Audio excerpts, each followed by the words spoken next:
So I want you to really understand something today. And this is going to change everything for you if you truly get it. Emotion is energy in motion. Let me say that again. Emotion is energy in motion. And this energy, this powerful force that moves through your body every single day, is literally changing the quantum field around you. It's changing matter. It's changing your reality. And most people have no idea this is happening. Now think about this for a moment. Every single day you wake up, and what do? You start thinking. And those thoughts, they're not just random electrical impulses firing in your brain. No, those thoughts are connected to feelings. And those feelings create an electromagnetic signature that broadcasts out into the field. You're literally a walking, breathing, transmitting antenna. And the signal you're sending out is determined by the emotional state you're living in. So here's the question I want you to ask yourself. What signal have you been broadcasting? What frequency have you been living at? Because the quantum field, it doesn't respond to what you want. It responds to who you're being. It responds to the energy you're emitting. And that energy is determined by your emotions. Now let's go deeper into this. When I talk about the quantum field, I'm talking about an invisible field of energy and information that exists beyond our senses. It's the place where all possibilities exist. Every potential reality you could ever experience already exists as a possibility in this field. The question is, which possibility are you going to collapse into your reality? And what determines that? Your energy, your frequency, your emotional signature. See, most people try to create their future from their past. They wake up in the morning, and the moment they open their eyes, they start remembering who they think they are. They remember their problems. They remember their limitations. They remember their identity. And all of those memories are connected to emotions.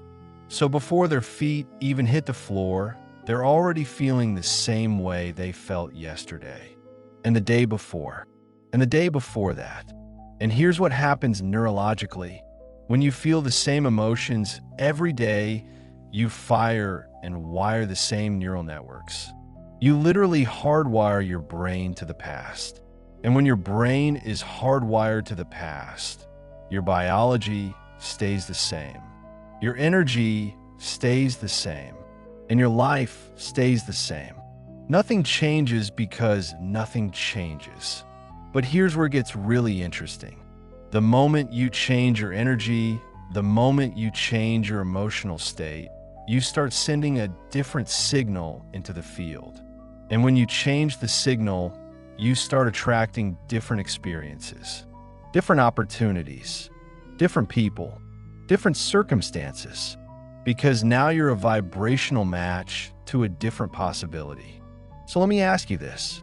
If your emotions are creating your reality, and most people are living by the same emotions every single day, then doesn't it make sense that most people are creating the same reality over and over again? They're living in the same job, the same relationships, the same financial situation, the same health challenges, and they wonder why nothing is changing. Well, nothing is changing because they're not changing. Their energy is the same.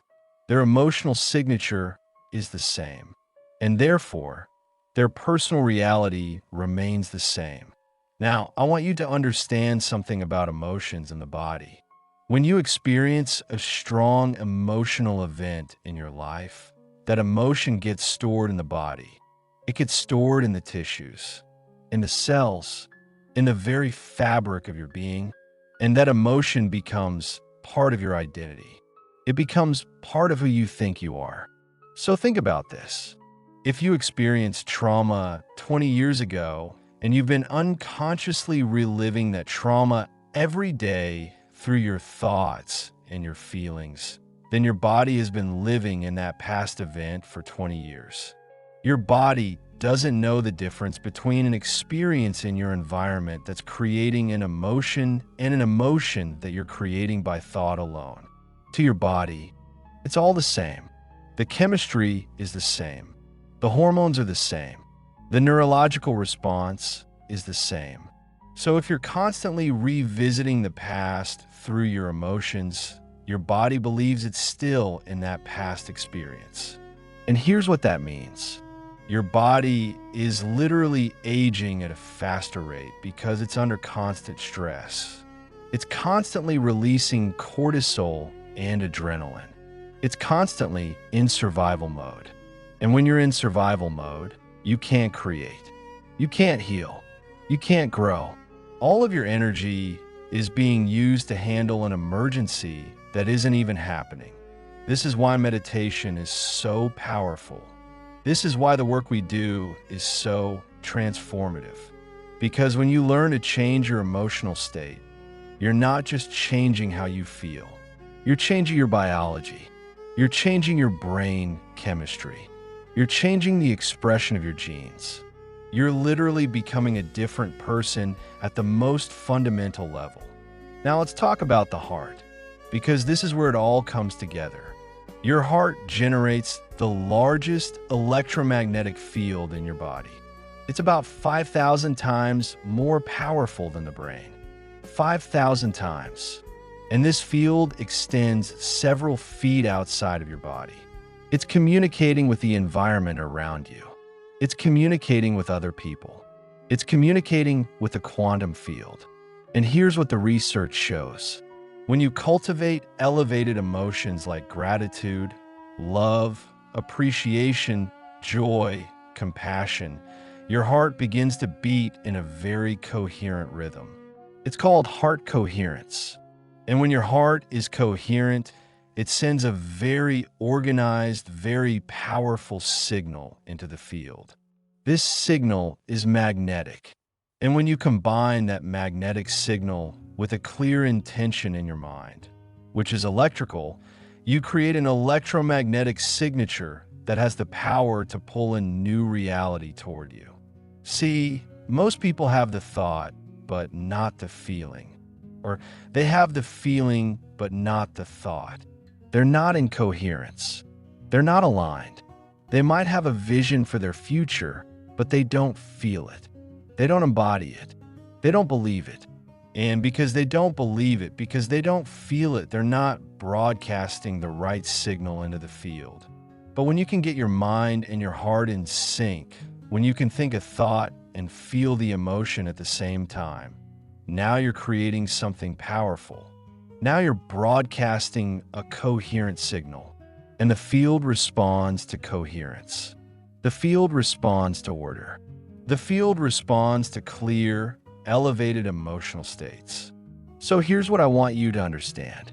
The emotion you're living in right now is determining your future. Not the emotion you want to feel someday. Not the emotion you'll feel when you get the job or meet the person or make the money. The emotion you're living in right now. Because the present moment is where all of your power is. The present moment is where you're broadcasting your signal. The present moment is where you're creating your reality. And most people are waiting for their life to change so they can feel differently. They're waiting for the relationship to feel loved. They're waiting for the money to feel abundant. They're waiting for the healing to feel whole. But that's backwards. That's cause and effect thinking. That's living as a victim of your environment. The quantum model of reality says you have to feel it first. You have to become it first. You have to embody the emotion before the experience shows up. Because it's the emotion that's pulling the experience toward you. It's the energy that's attracting the matter. So you can't wait for your life to change to feel differently. You have to feel differently in order for your life to change. Now I know what some of you might be thinking. How can I feel grateful when I have nothing to be grateful for? How can I feel abundant when I'm broke? How can I feel love when I'm alone? And here's what I want to say to that. As long as you're waiting for the external to change before you change your internal, you're a victim. You're giving your power away to your circumstances. You're saying that your environment is controlling your thoughts and feelings. But what if you could be the cause of your reality instead of the effect? What if you could change your internal state regardless of what's happening externally? What if you could feel gratitude, not because of something in your life, but because gratitude is who you are? What if you could feel love not because someone is giving it to you, but because love is the energy you choose to embody? This is mastery. This is what it means to create your reality. And it all starts with understanding that emotion is energy. And that energy is communicating with the field. And the field is responding to that energy by organizing matter to match the signal you're sending. So let's talk about how to actually do this. Because understanding is one thing. Application is something else entirely. You can read all the books. You can watch all the videos. You can understand all the concepts. But nothing changes until you apply it. Nothing changes until you have the experience. And the experience has to happen in your body, not just in your mind. This is why we meditate. This is why we do this work every single day. Because meditation is the place where you can practice becoming someone new. It's the place where you can rehearse a new emotional state. It's the place where you can change your energy without waiting for anything in your external reality to change first. When you close your eyes and you go within, you remove your attention from the external world. You remove your attention from your body. You remove your attention from time. And when you do that, you're no longer defining yourself by your environment. You're no longer defining yourself by your problems. You're no longer defining yourself by your past. In that state, you have access to the quantum field. You have access to all possibilities. And in that state, you can begin to cultivate the emotions of your future reality. You can begin to feel what it would feel like to be healed, to be free, to be abundant, to be in love, to be at peace. And when you truly feel those emotions, when you embody them fully, you're sending a new signal into the field. You're attracting a new reality. Now here's something important to understand. The body is conditioned by the past. It's been trained by years and years of the same thoughts, the same emotions, the same behaviors. And when you try to change, when you try to feel something new, the body is going to resist. It's going to feel uncomfortable. It's going to feel unfamiliar. And the mind is going to come up with all kinds of reasons why you should stop. This is the moment of truth. This is the moment where most people give up. They get uncomfortable and they think something is wrong. They think they're doing it wrong. They think it's not working. But the discomfort is actually a sign that you're doing it right. The discomfort means you're pushing past the familiar. You're venturing into new territory. You're becoming someone new. And here's what I want you to remember. The privilege of being a human being is that you can make thought more real than anything else. You can use your mind to create a new experience. You can use your imagination to generate new emotions. And those emotions can become so real, so powerful, so all-encompassing that they begin to program your autonomic nervous system into a new destiny. See, the autonomic nervous system is the body's autopilot. It controls your heartbeat, your breathing, your digestion, your immune function. All of the things that happen automatically without you having to think about them. And here's the beautiful thing. When you can create an emotion through thought alone, you can begin to reprogram this system. You can begin to signal new genes. You can begin to change your biology from the inside out. This is not wishful thinking. This is not positive psychology. This is science. We've measured it.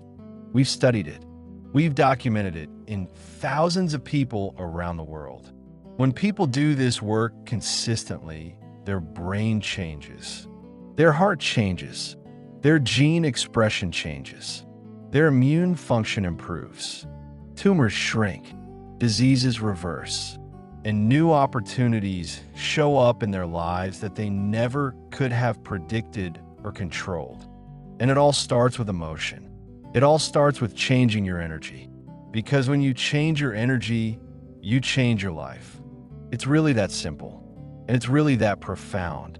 Now let's talk about the different emotions and what they mean. Because not all emotions are created equal. Some emotions keep you stuck in the past. They keep you in survival mode. They keep you broadcasting a signal of fear, of lack, of limitation. And other emotions elevate you. They expand you. They connect you to the field. They broadcast a signal of possibility, of abundance, of wholeness. The survival emotions, the ones that keep you stuck, these are emotions like fear, anger, frustration, guilt, shame, unworthiness, anxiety, sadness, depression, resentment, jealousy, hatred. These emotions are associated with stress hormones. They're associated with survival chemistry.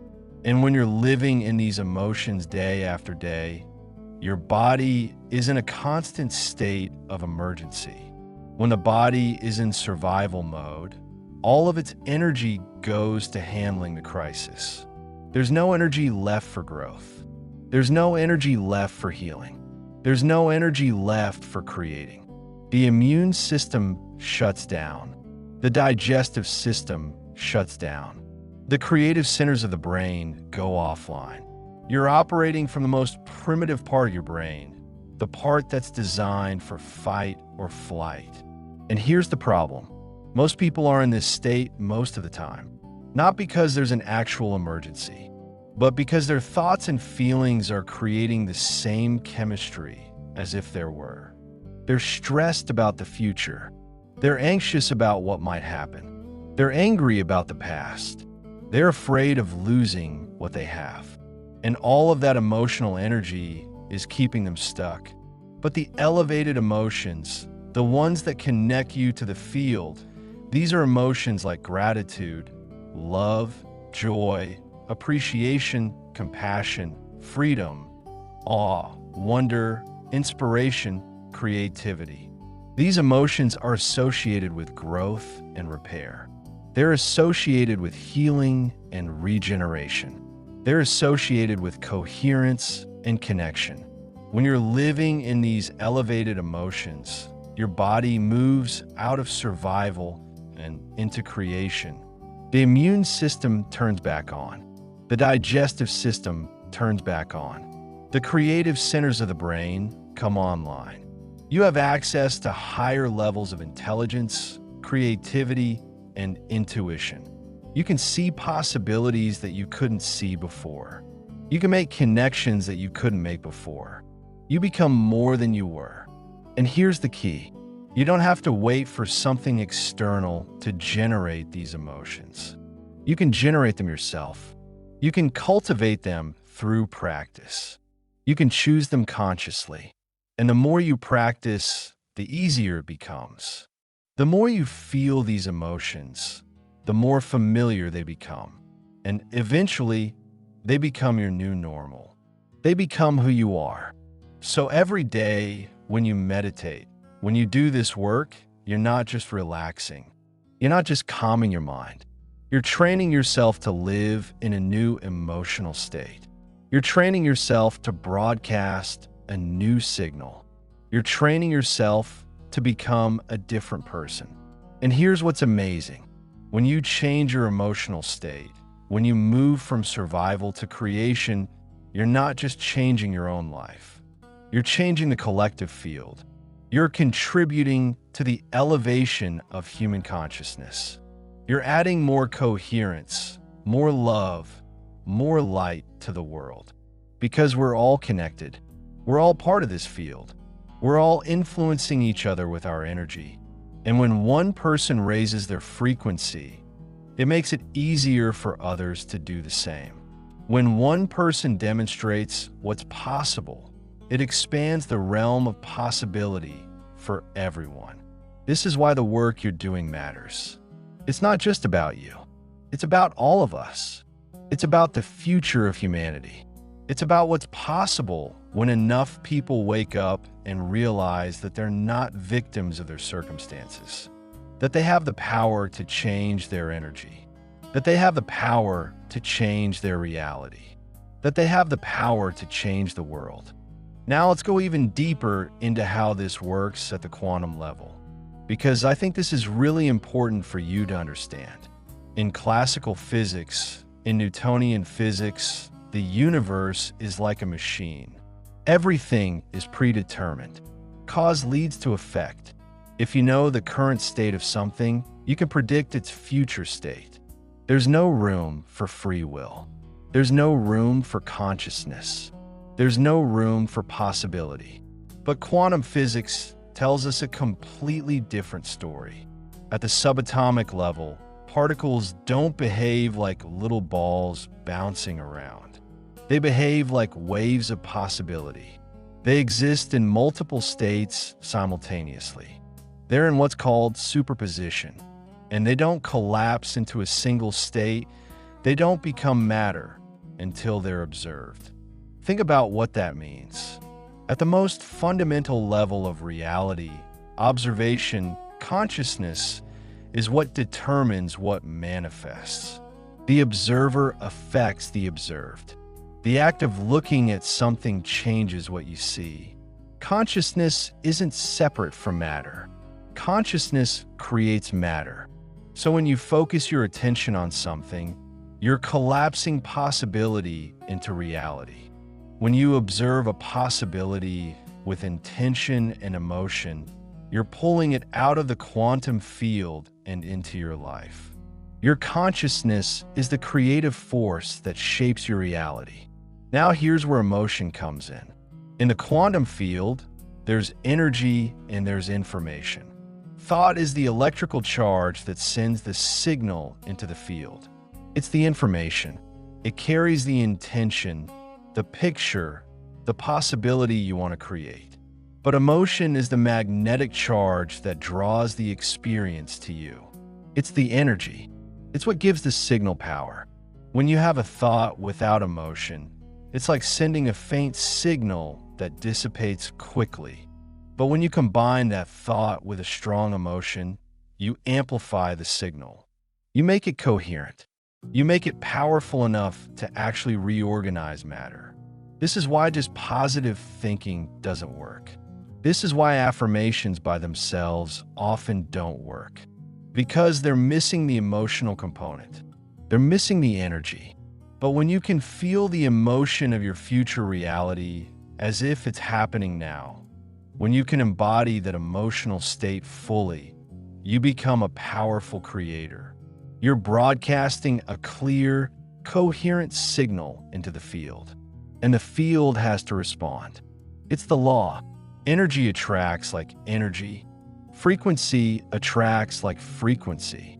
The emotion you're living in is the signal that's calling in your next experience. So here's what I want you to do. I want you to think about something you want to create in your life. Maybe it's a new relationship. Maybe it's a new job. Maybe it's health. Maybe it's financial abundance. Maybe it's creative expression. Whatever it is, I want you to get clear on it. Now, instead of thinking about how you're going to get it, instead of thinking about the steps you need to take, I want you to focus on how you would feel if you already had it. What emotion would you be living in? What would your internal state be like? Would you feel grateful? Would you feel free? Would you feel loved? Would you feel empowered? Would you feel worthy? Now here's the practice. Can you feel that emotion right now? Not tomorrow. Not when the thing shows up. Right now. Can you cultivate that emotional state in this present moment? Can you generate it from within instead of waiting for it from without? If you can embody that emotion fully, completely, authentically, then you're already becoming the person who would have that experience. You're already changing your energy. You're already sending a new signal into the field. And it's only a matter of time before the external reality reorganizes to match your internal state. This is the work. This is the practice. And it has to be done every single day. Not once in a while. Not when you feel like it. Every single day. Because the moment you stop, the moment you fall back into your old emotional patterns, you start broadcasting the old signal again. And you start attracting the old reality again. Consistency is everything. The people who transform their lives are the people who do this work daily. They meditate daily. They consciously choose their emotional state daily. They refuse to let their environment dictate how they feel daily.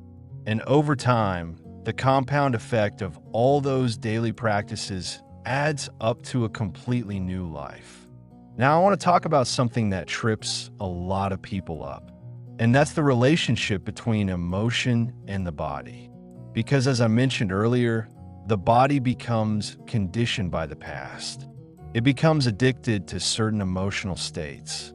And when you try to change, the body fights back. Here's how it works. When you experience an emotion repeatedly, your cells become accustomed to certain chemicals. They develop receptors for those chemicals. And over time, they start to crave those chemicals. So if you've been living in anxiety for years, your cells have become addicted to cortisol and adrenaline. If you've been living in depression, your cells have adapted to that chemistry. And when you try to change your emotional state, when you try to feel something different, the cells send a signal to the brain that says, hey, we're not getting our usual chemicals. Something is wrong. Go back to the familiar. And that signal gets interpreted by the brain as discomfort, as anxiety, as the feeling that something is wrong. This is why change is so hard. It's not just a mental thing. It's a physical thing. The body itself is resisting change because it's addicted to the past. And most people, when they feel this resistance, they give in. They go back to their old patterns because it feels safer. It feels more comfortable. It feels normal. But here's what you have to understand. That discomfort is the feeling of change happening. That discomfort is the feeling of your cells recalibrating.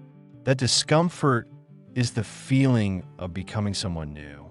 And if you can sit with it, if you can breathe through it, if you can feel it without reacting to it, eventually it passes. And on the other side of it, you're different. You're free. You're no longer enslaved by your past conditioning. This is why the meditation practice is so important. Because in meditation, you create a space where you can feel whatever arises without reacting to it. You can observe the discomfort. You can observe the resistance. You can observe the thoughts telling you to stop. And you can choose to stay anyway. You can choose to keep going. You can choose to break free.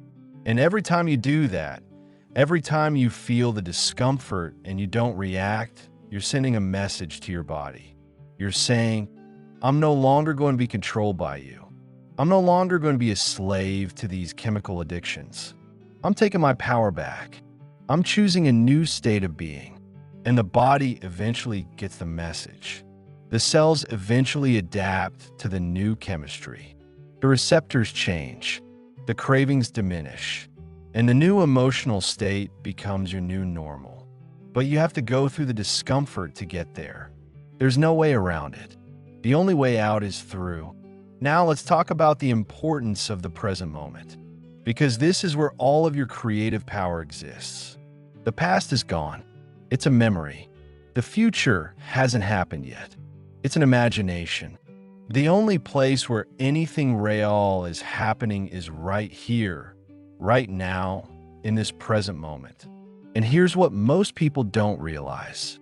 When you're dwelling in the past, when you're thinking about old memories and feeling old emotions, you're using your present moment to recreate the past. You're using your creative power to keep recreating what's already happened. And when you're anxious about the future, when you're worried about what might happen, you're using your present moment to create from fear. You're using your creative power to manifest your worst-case scenarios. But when you can bring your attention fully into the present moment, when you can let go of the past and the future, you become available to the quantum field. You become available to infinite possibilities, because the quantum field exists only in the present. It's timeless. It's eternal. It's pure potentiality. And in that present moment, when you're fully here, fully aware, fully conscious, you can choose any emotional state. You can choose any thought. You can choose any intention. You're no longer reacting to life. You're creating life. You're no longer a victim. You're a creator. This is why being present is so powerful. It's not just a nice spiritual concept. It's the practical mechanism by which you access your creative power. The more present you are, the more power you have to shape your reality. The more present you are, the clearer your signal into the field. The more present you are, the more effectively you can change your emotional state and attract new experiences. So the practice is simple, but not easy. Whenever you notice yourself lost in thoughts about the past or the future, bring yourself back to now. Feel your body. Feel your breath. Feel the energy moving through you. Notice what's here without labeling it, without judging it, without trying to change it. Just be present with what is. And from that place of presence, consciously choose your emotional state. Don't wait for the emotion to come from something outside of you. Generate it from within. Be the source of your own feelings. Be the cause of your own experience. This is mastery. This is freedom. This is what it means to live as a creator rather than a victim. And it all happens in the present moment. It all happens now. Now I want to address something that many people struggle with, and that's the question of worthiness. Because underneath all of the emotional patterns, underneath all of the conditioning, there's often a fundamental belief that says, I'm not worthy. I don't deserve to have what I want. I'm not good enough. And this belief, whether it's conscious or unconscious, colors everything. It determines what you allow yourself to receive. It determines what opportunities you pursue. It determines how you show up in relationships. It determines how you take care of your body. It's like a filter that limits what's possible for you. So where does this belief come from? Usually, it comes from early experiences. Maybe you received messages, explicit or implicit, that you weren't enough. Maybe you were criticized, neglected, or compared to others. Maybe you experienced trauma that made you feel powerless or unworthy. And these experiences created neural networks and emotional patterns that have been running in the background ever since. But here's what I want you to understand. That belief, that feeling of unworthiness, it's not the truth. It's a program. It's conditioning. It's a story that got installed in your system. And just like any program, it can be changed. Just like any conditioning, it can be overwritten. Just like any story, it can be rewritten. The truth is that you are worthy simply because you exist. You don't have to earn it. You don't have to prove it. You don't have to achieve anything to be worthy of love, abundance, health, happiness, or any other experience you desire. Your worthiness is inherent. It's your birthright. It's already the case. But knowing this intellectually isn't enough. You have to feel it. You have to embody it. You have to create new neural networks and new emotional patterns that reflect this truth. And that takes practice. That takes meditation. That takes consciously choosing to feel worthy even when the old programming says otherwise. So here's what I want you to do. When you meditate, when you do this work, I want you to spend some time cultivating the feeling of worthiness. Not because of anything you've done or achieved, just because of who you are. Feel the feeling of deserving. Feel the feeling of being enough. Feel the feeling of being loved unconditionally by existence itself. And when the old program comes up, when the voice in your head says you're not worthy, don't believe it. Don't react to it. Just observe it. Recognize it as old conditioning. And then consciously choose a different feeling. Choose to feel worthy anyway. Choose to feel deserving anyway. Choose to feel loved anyway. This is how you reprogram yourself. This is how you break free from the limitations of the past. And this is how you become available to receive everything that's waiting for you in the quantum field. Now, let's talk about the relationship between stress and creation, because this is really important to understand. When you're under stress, when your body is in survival mode, you can't create. The energy that would go toward creation goes toward protection. The resources that would go toward growth go toward defense. The focus that would go toward possibility goes toward threat detection. In survival mode, your vision narrows. You can only see the problem. You can only see the danger. You can't see possibilities. You can't see solutions. You can't see the bigger picture. You're operating from the most primitive part of your brain, and that part of the brain isn't designed for creativity. It's designed for survival. So if you want to create a new life, if you want to attract new experiences, you have to get out of survival mode. You have to move from stress to relaxation. You have to move from fear to trust. You have to move from protection to creation. And the way you do that is by changing your emotional state. When you feel safe, when you feel relaxed, when you feel at peace, your body moves out of the sympathetic nervous system and into the parasympathetic. The stress hormones decrease. The growth and repair hormones increase. The creative centers of the brain come online. You can see clearly. You can think clearly. You can create powerfully. This is another reason why the daily meditation practice is so important. It's not just about feeling good in the moment. It's about systematically training your body to live in a state of creation rather than survival. It's about showing your body that it's safe to relax. It's safe to trust. It's safe to let go. And the more time you spend in that creative state, the more your body gets accustomed to it. The more it becomes your new baseline. The more you're able to maintain that state even when challenges arise. Because challenges will arise. Life will throw things at you. People will push your buttons. Circumstances will trigger your old patterns. But if you've been practicing, if you've been training, you'll be able to return to a state of coherence much more quickly. You won't get stuck in survival mode for days or weeks or months. You'll feel the stress, acknowledge it, process it, and come back to center. You'll be resilient. You'll be adaptable. You'll be able to navigate whatever life brings while staying connected to your creative power. Now I want to talk about the importance of vision, because having a clear vision for your future is essential to this process. You can't create something you can't imagine. You can't attract something you can't envision. The picture in your mind, the clear intention, is the information you're sending into the field. So what do you want? And I mean really want. Not what you think you should want.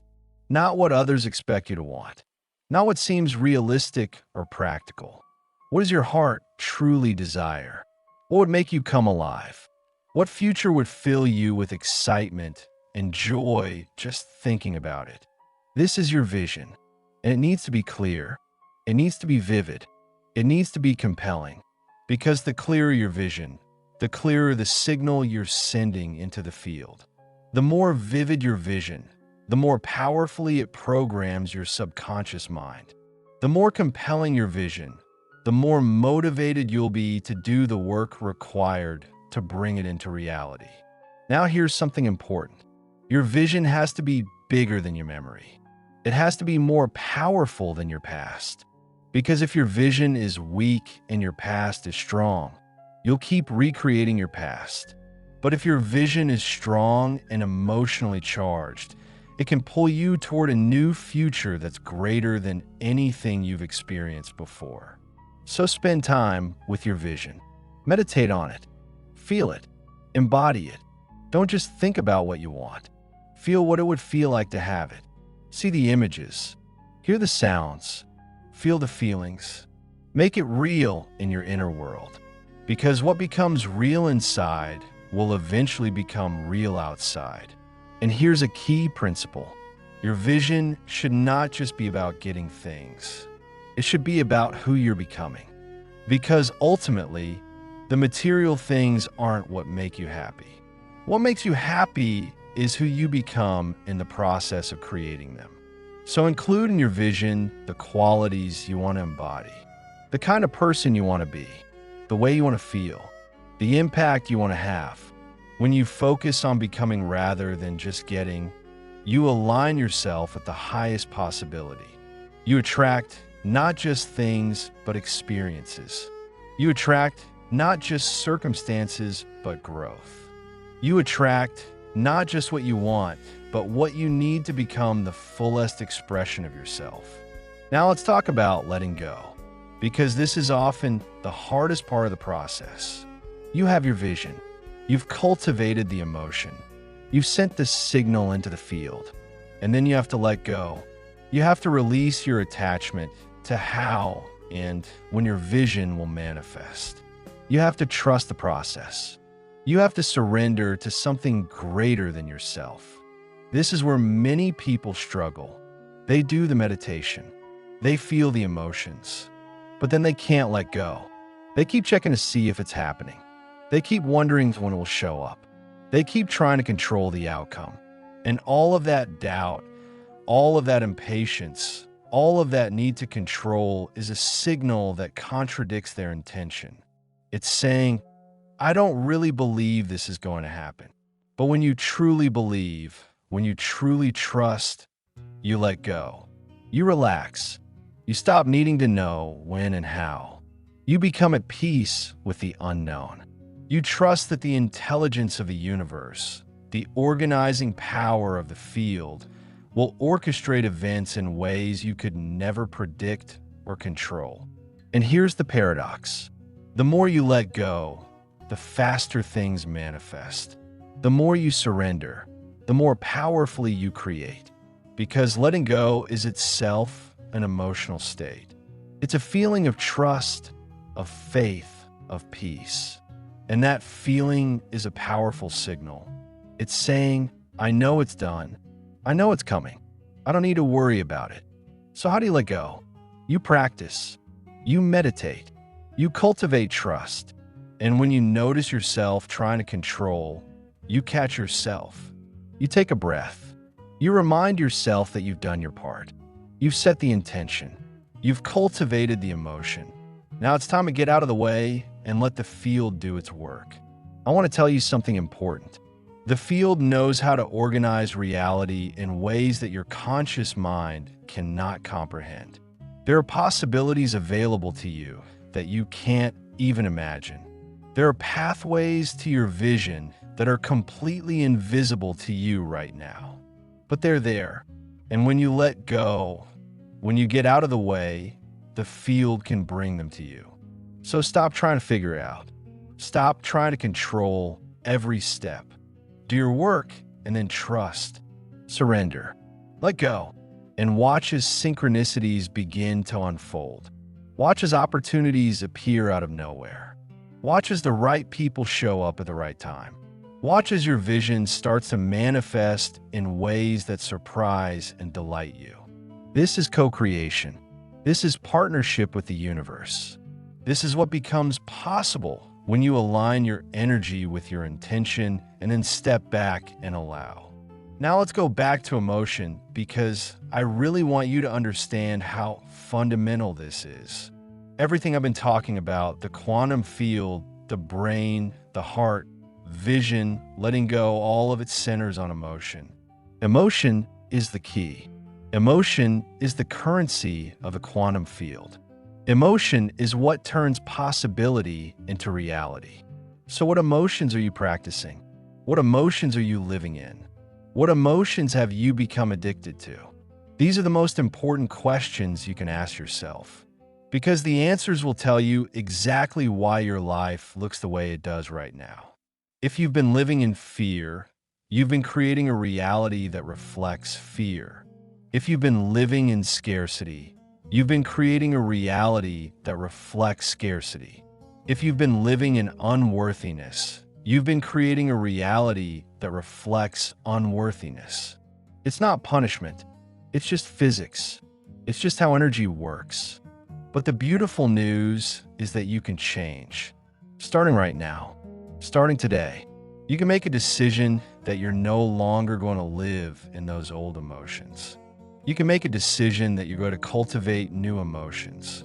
You can make a decision that you're going to become the master of your inner world. And when you do, everything changes. Not because the external world magically transforms overnight, but because you're different. You're broadcasting a different signal. You're attracting different experiences. You're perceiving reality differently. You're responding to life differently.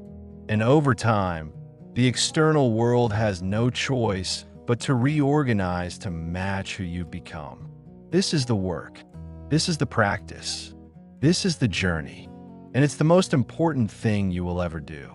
Because when you master your emotions, you master your life. When you master your energy, you master your reality. When you master the signal you're broadcasting into the field, you become the architect of your own experience. So I'm going to invite you to make a commitment. Not to me, to yourself. Make a commitment that every single day you're going to practice this. You're going to sit down, close your eyes, and do the work. You're going to get out of the familiar past and the predictable future. You're going to enter the present moment, and you're going to consciously cultivate the emotions of your new life. Some days it will be easy. Some days it will be hard. Some days you'll feel like you're making progress. Some days you'll feel like you're going backwards. That's okay. That's part of the journey. The only thing that matters is that you keep going. The only thing that matters is that you don't give up. The only thing that matters is that you show up every single day and do the work. Because over time, these daily practices compound.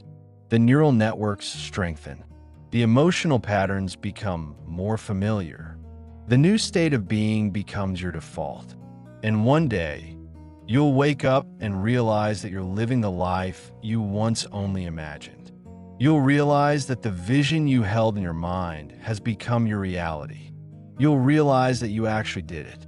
You transformed yourself. You changed your energy. You created a new life. And in that moment, you'll understand at the deepest level that emotion truly is energy in motion. That what you feel is what you create. That your inner world determines your outer world. And that you have always had the power to change everything. Now let's explore something I find fascinating, which is the relationship between time and creation. Because most people think about time in a very limited way. They see it as a linear progression from past to present to future. And they believe that creation happens over time, that you have to wait for your desires to manifest. But from a quantum perspective, time is not what we think it is.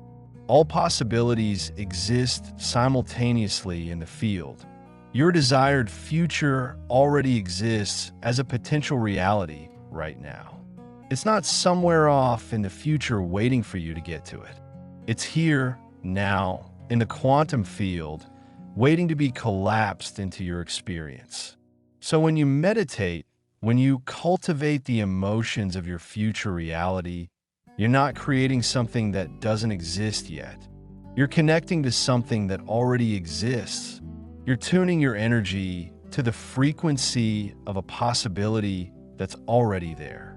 And when your frequency matches that possibility, it has to manifest in your life. It's law. This is why feeling the emotion as if it's already happening is so powerful. Because from the perspective of the quantum field, it is already happening. All possibilities are happening simultaneously. Your job is simply to tune to the right frequency, to feel the right emotion, to become the right version of yourself. And here's what's mind-blowing. When you do this consistently, time starts to behave differently. Things that seemed like they would take years start happening in months. Opportunities appear that seem to come out of nowhere. The universe seems to conspire to bring you what you need exactly when you need it. This is because you've stepped outside of linear time. You've entered quantum time.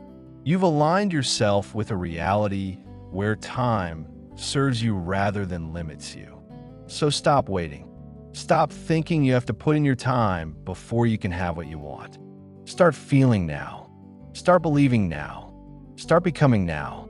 Because the future you desire isn't somewhere else. It's right here, right now, waiting for you to match its frequency.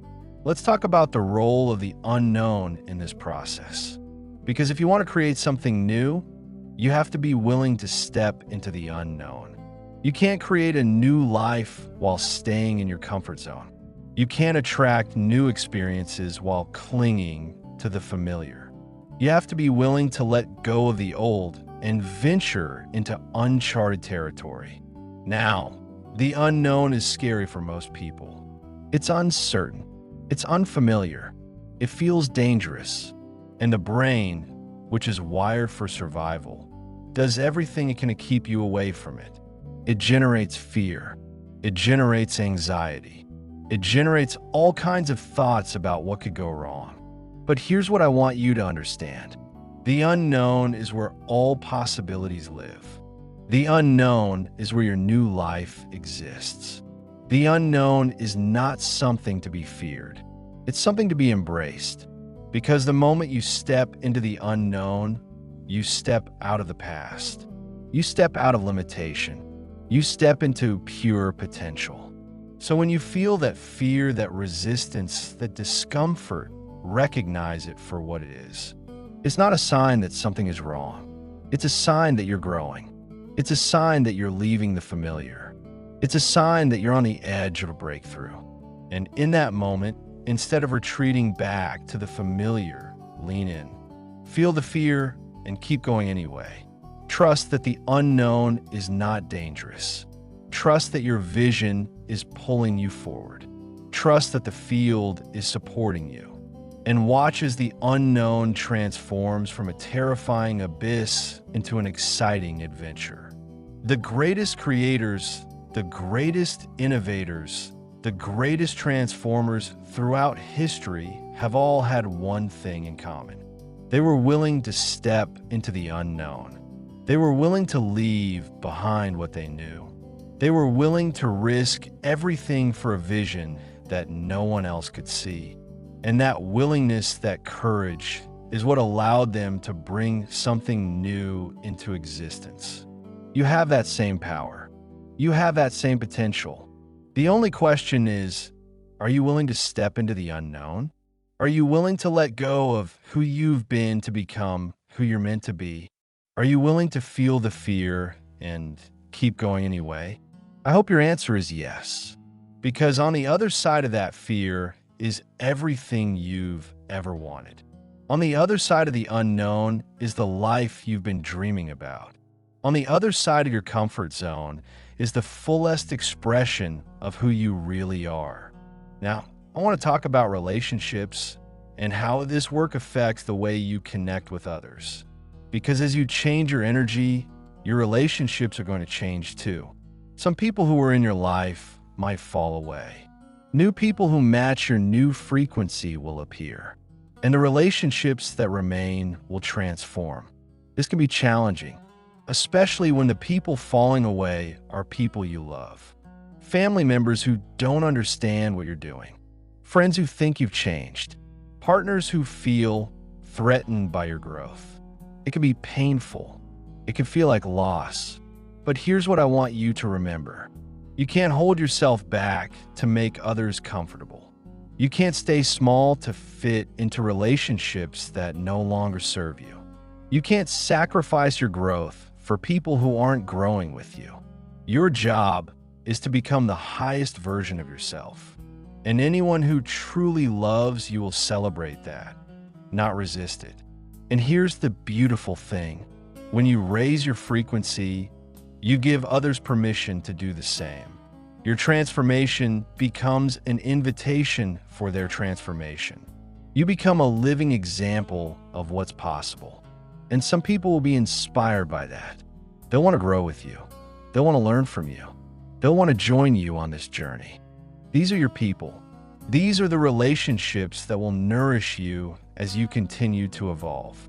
And they might be people who are already in your life, or they might be new people who show up as you change your energy. Either way, trust that you will find your tribe. Trust that you will attract the connections that support your highest good. And in the meantime, practice compassion for yourself and for others. Understand that everyone is on their own journey. Everyone is doing the best they can with what they have. You don't need to judge or blame anyone for not being where you are.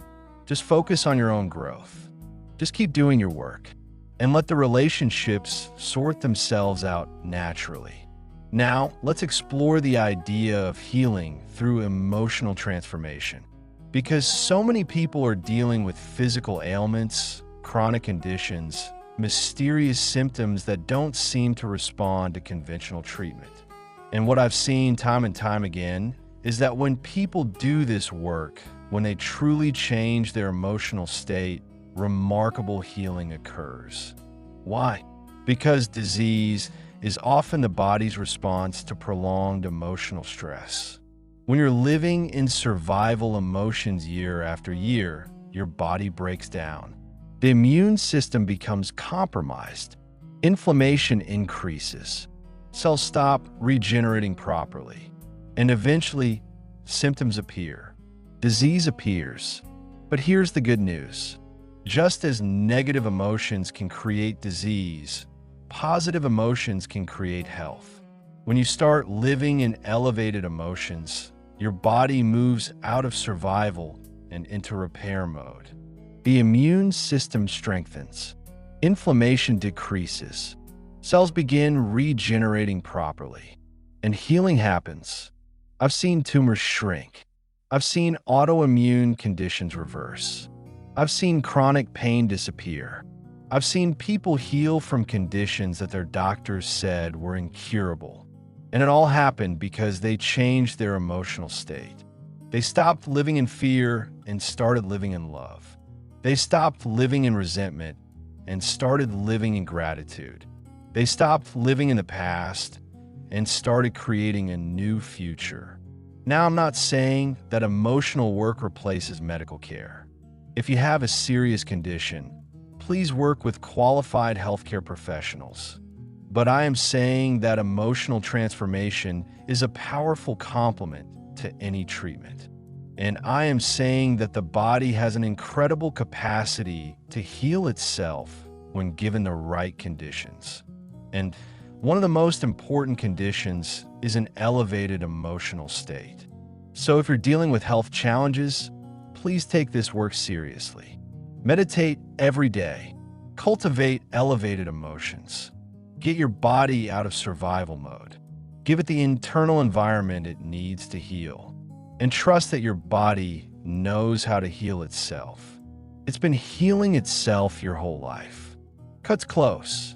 Bones mend. Infections resolve. That intelligence is still there. It just needs the right conditions to do its work. Let's talk now about the practical aspects of meditation, because I want to make sure you understand how to actually do this. It's not complicated, but it does require commitment and consistency. The first thing to understand is that meditation is not about stopping your thoughts. That's a common misconception. Thoughts will come. That's what minds do. The practice is not about having no thoughts. It's about not being controlled by them. It's about observing them without getting attached. It's about choosing where to put your attention despite what your mind is doing. So when you sit to meditate, find a comfortable position. It could be sitting in a chair. It could be sitting on a cushion. It could be lying down if that works better for you. The important thing is that your body is relaxed enough that you can forget about it. Then begin to focus on your breath, not trying to control it, just noticing it, feeling the air come in, feeling the air go out. This begins to activate the parasympathetic nervous system. It begins to move you out of stress and into relaxation. As thoughts arise, and they will, simply notice them and let them go. Don't engage with them. Don't analyze them. Don't judge them. Just notice and return to your breath.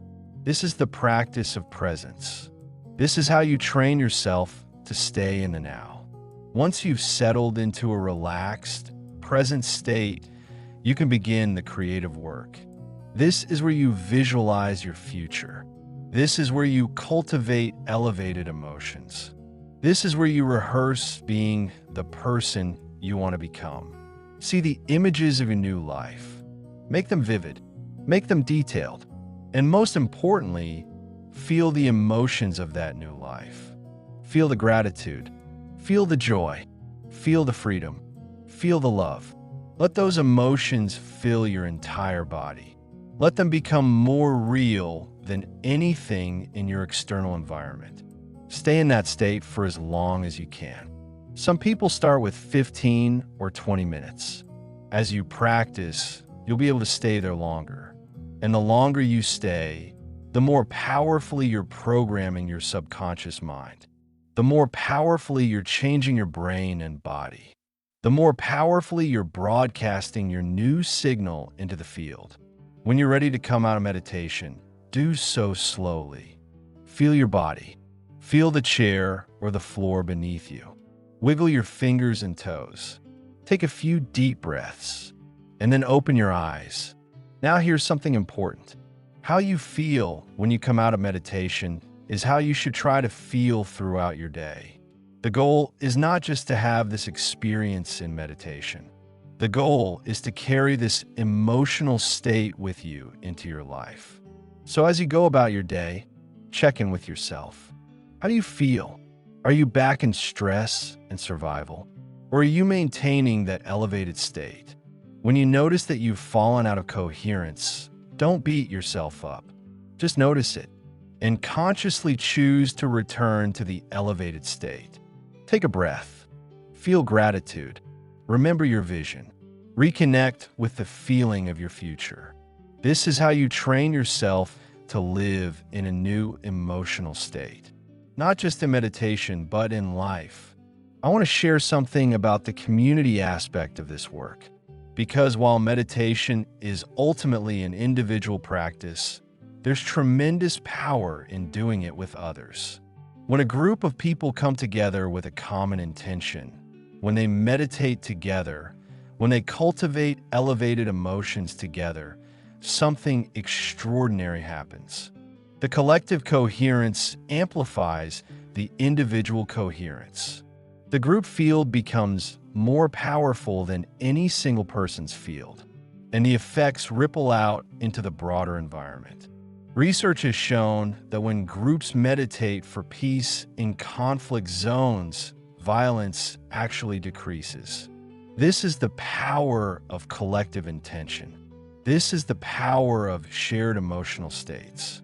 So while you can certainly do this work alone, I encourage you to find community. Find others who are on this journey.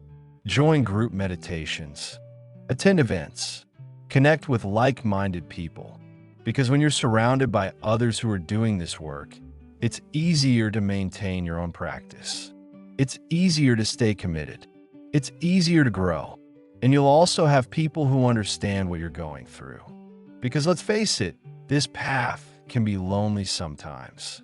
When you're changing, when you're growing, when you're seeing the world differently than you used to, it can be hard to relate to people who are still asleep.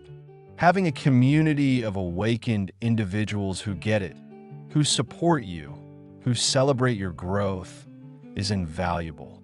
Now let's discuss the relationship between intention and surrender, because this is a subtle but important distinction. Intention is the clear, focused thought about what you want to create.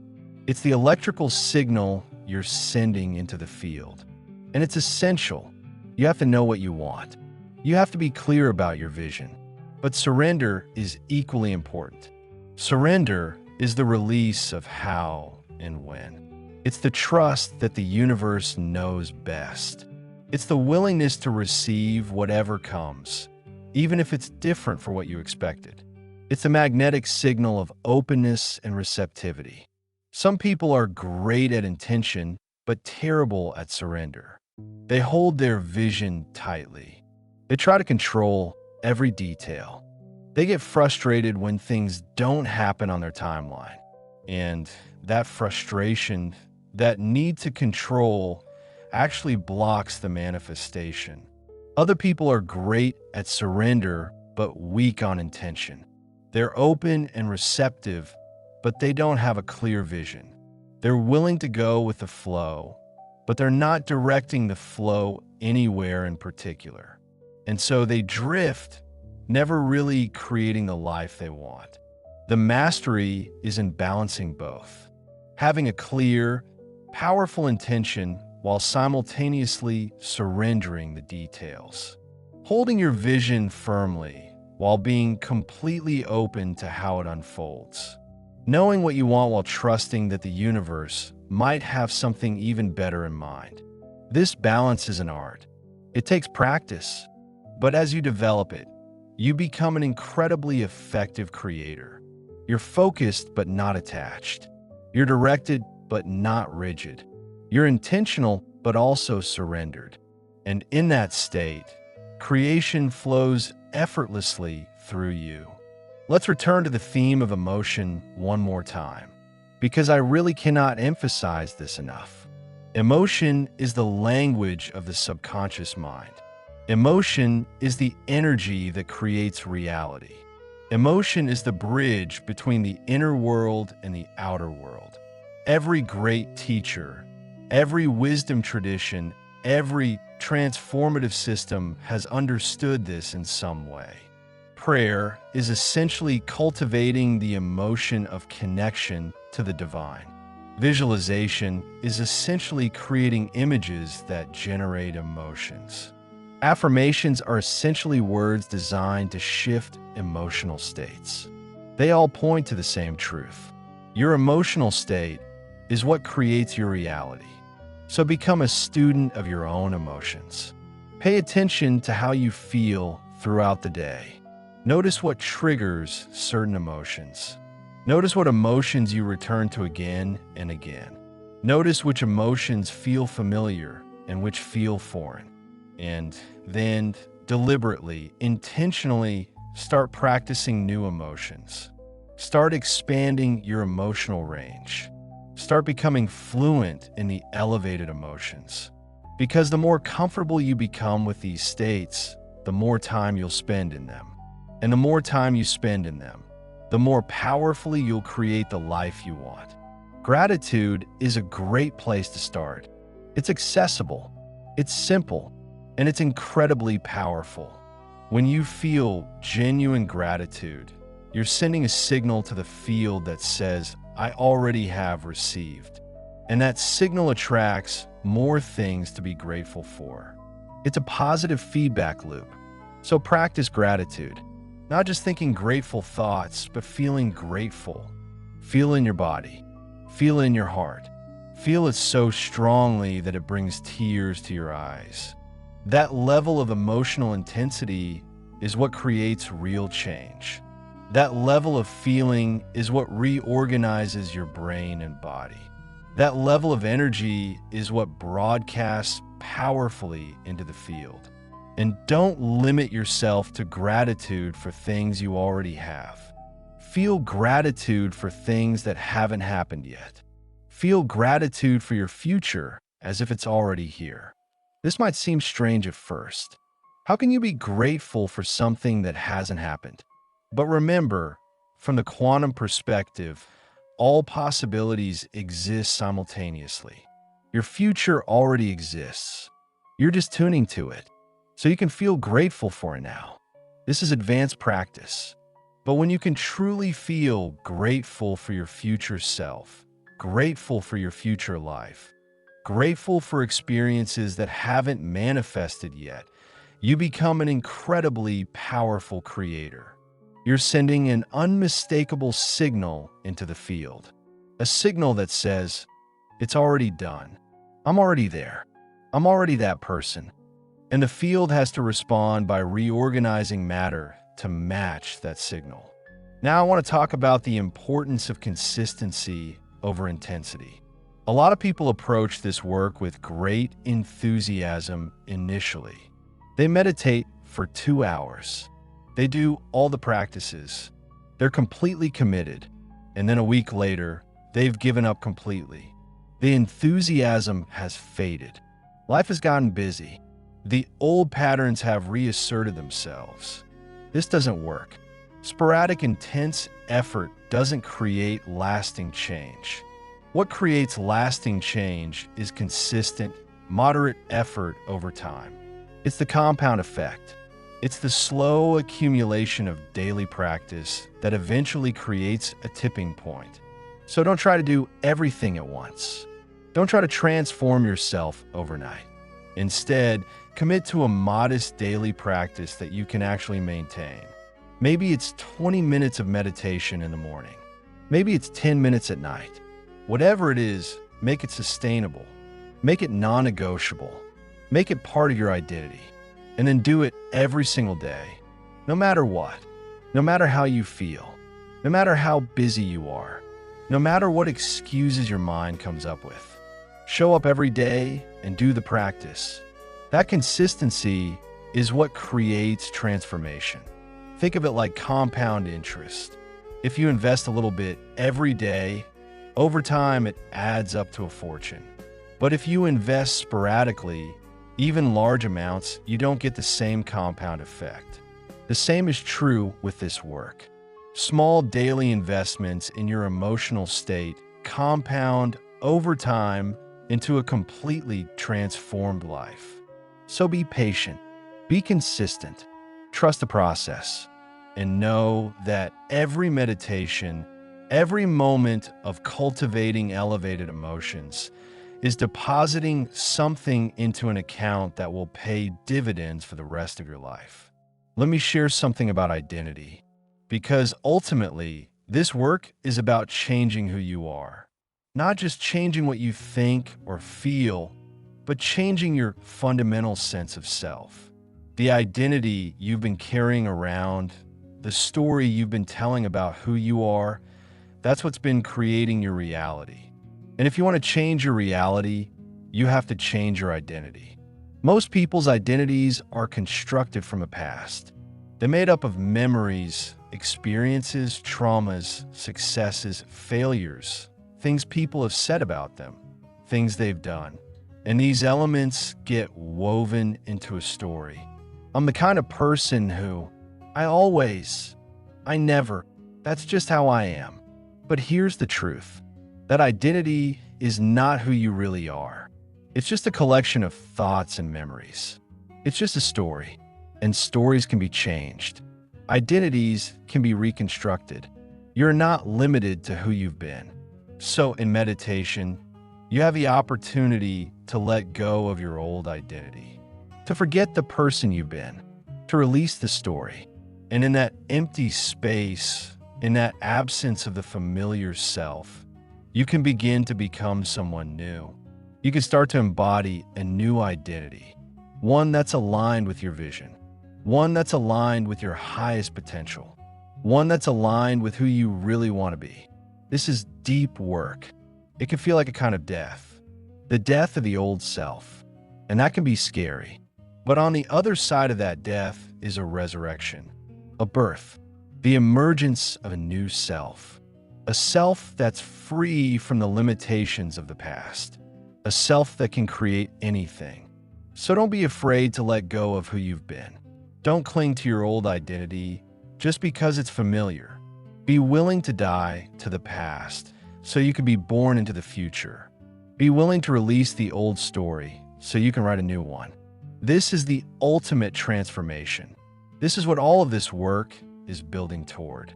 Let me also say something about action, because while this work is primarily about changing your internal state, external action is also important.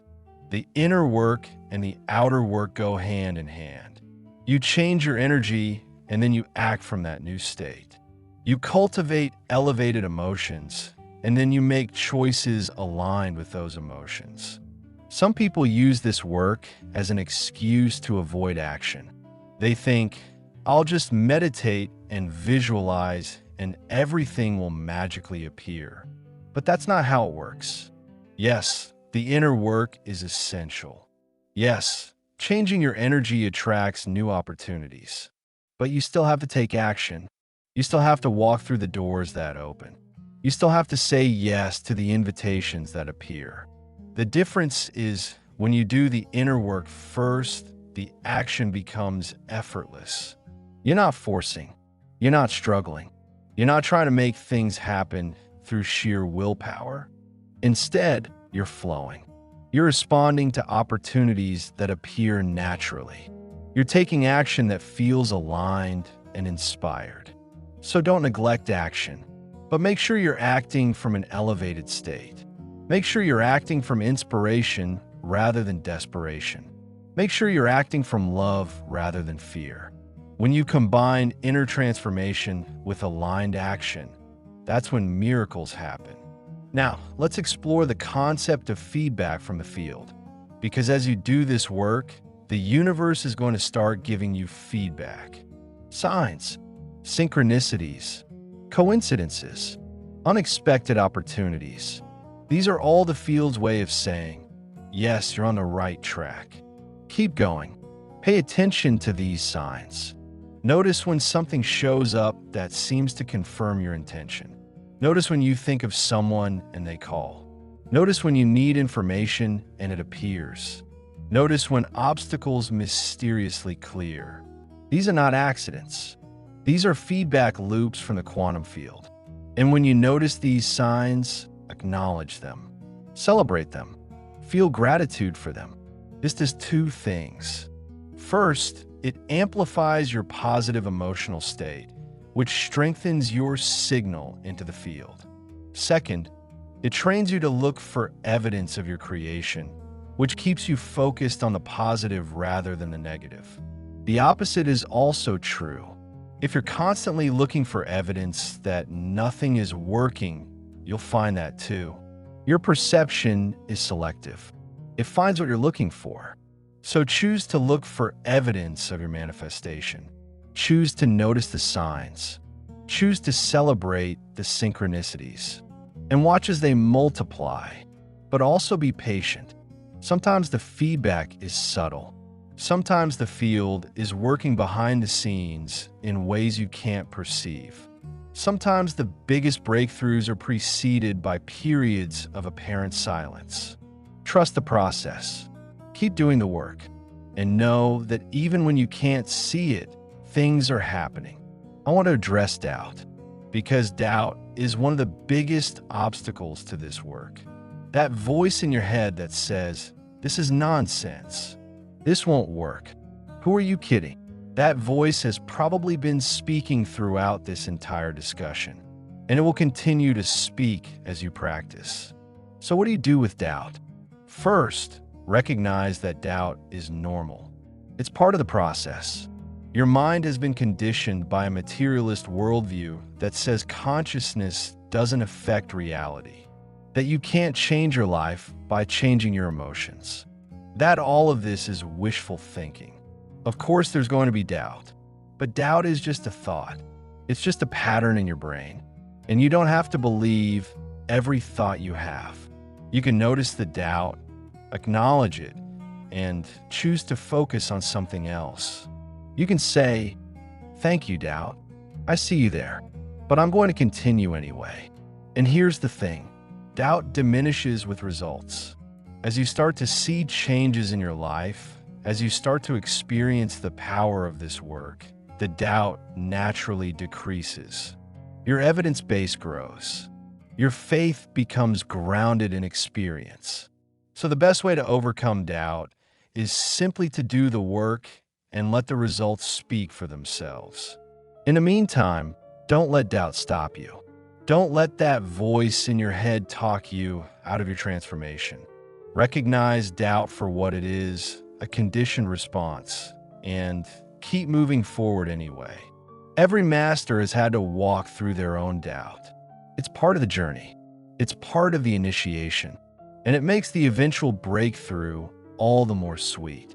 Let's talk about setbacks, because you will have setbacks.